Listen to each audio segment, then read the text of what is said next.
Hello and welcome back to the Europasaal. I am joined now by Jochen Half. Hello, welcome. He is the Director, Corporate and Strategy, Energy Policy and Sustainability for BayWa RE. Now, what does the RE stand for in BayWa RE? That's renewable energy. Yeah. That makes a lot of sense that you're here today. It used to be written out, but then they thought the titles are too long anyways, as you just noticed, and that's why they just thought the acronym is sufficient. So thanks for having me, Jennifer. Thank you so much for joining us today, Jochen Half.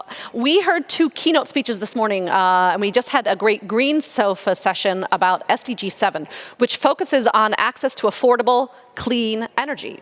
Now, what can the renewable energy industry do, and what is BayWa RE's concrete contribution in this respect?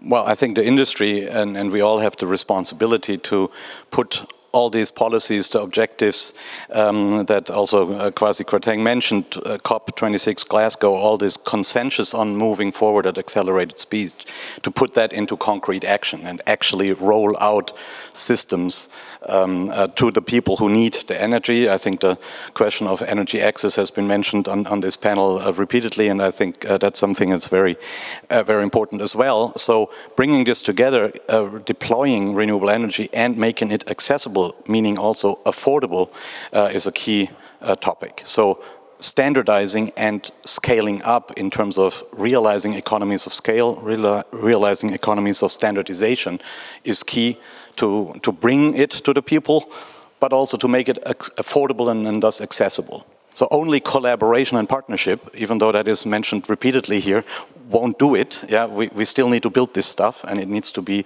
affordable. You know, collaboration, partnerships are incredibly important. We've talked about them a bunch. And the theme, as you mentioned it this year, is from ambition to action. So I wonder, can you tell me about a specific action that BayWa RE has taken? Sure. I mean, partly it's our core business to build projects, and we've done so also in harder or more risky areas from a European perspective. I mean, we're operating in 30 countries. We're 3,300 people, but we're making only first steps in the really where it really matters if it comes to the markets in the developing world, where also access to energy in the SDG 7 is key. One example, a concrete one I can point to, which is something we implemented again with partners, not alone, was one of the largest, back then it was the largest off-grid diesel photovoltaic hybrid system that we built for an industrial company in Mali. So that was challenging. Yeah, even our modules got burned in the process. There was an attack on the construction site. Fortunately, we could recover, and yet build it. So that was an example of a larger scale development, a project that we built in a very difficult setting. You talked about energy access. Now, last night here, my final session of the day, we looked at energy access also from a perspective of women in Africa when it comes to clean cooking.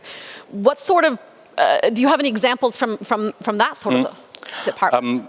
I wish we had more. The topic is, I think, something we again address with partners. We have supported, I don't know how many of you know it, but if not, Google them, Remote Energy. It's a great NGO from the US actually, and they focus on training installers and especially training female installers in underprivileged societies. So they're not only focused on Africa, but they're also doing this in Native American communities in the United States, but also in Africa. And that's, for example, was the core focus of our New Year's donation last year, and we continue to develop our partnership with them. So we try to also work on this bottleneck of having qualified installers available. That's a bit a selfish reason, but we can combine it with I think the very important aspect of empowering women to take up these technical jobs also in societies where that might not be the first intuition. Yeah, so that's a thing. It's a small thing, that we can do. It's a small thing, but it's an important thing. I love that you also talk about training these trainers. I'm going to host a panel on that later today. But I have one last question before you go. I was just reading this morning on Twitter, actually. The head of the UN World Food Program said just yesterday, that the war in Ukraine is, quote, a catastrophe on top of a catastrophe that is going to have a global impact, I'm going to quote again here, beyond anything we've seen since World War II. Those are pretty big words. we're talking about land usage in this sense. Is there in any way a conflict between land use for something like solar energy and food production?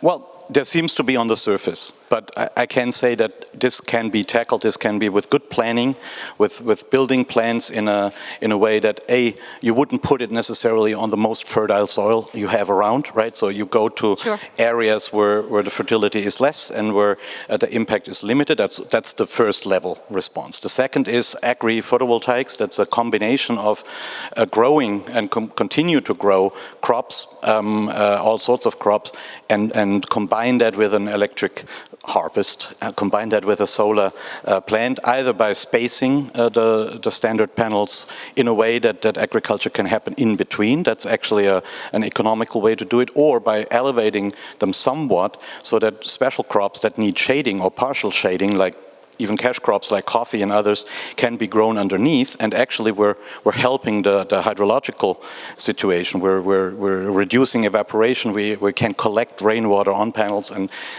collect it and funnel it back to the area. So there are smart ways to bring this together. And given that for us, our mother company, BayWa AG, is actually 99 years old, and it's an agricultural cooperative. So for us, it's in our DNA to not fight the food producers, because they are our key customers from BayWa traditionally.